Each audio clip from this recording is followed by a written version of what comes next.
The problem isn't Trump's brain. It's his heart. During an hour-long performance Tuesday at a table crowded with lawmakers, let's call it the President Show, Donald Trump appeared determined to prove two things.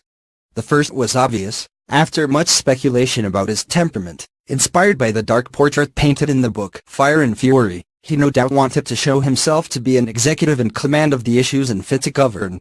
The second was that he is a good man with a warm heart. In Trump's eyes, the meeting was a huge success.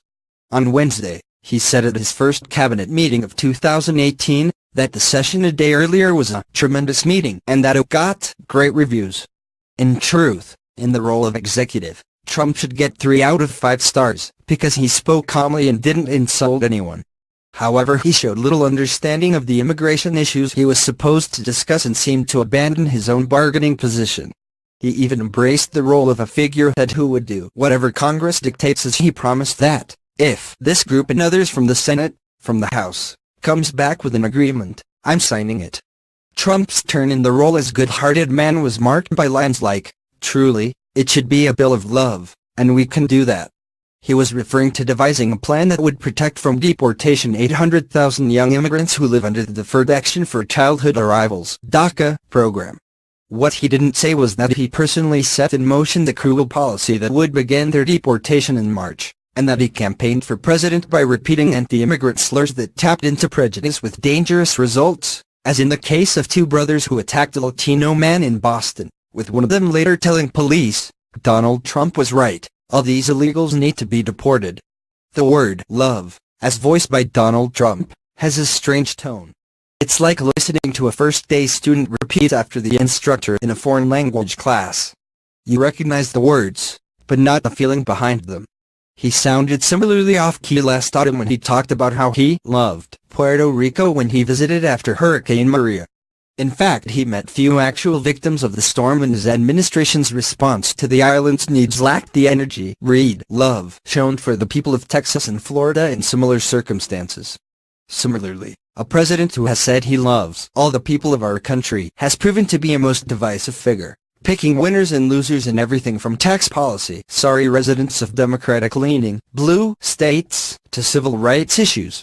He loudly imagined talking about a generic protesting athlete as a son of a bitch.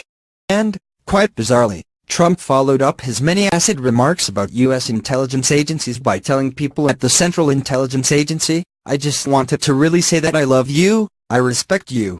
Altogether, Trump's attempt at self-revealing comments, whether he's voicing the love in his heart for some people, or his hatred for others, like protesters and members of the press, depict a man whose emotional declarations seem manipulative, staged, and hollow.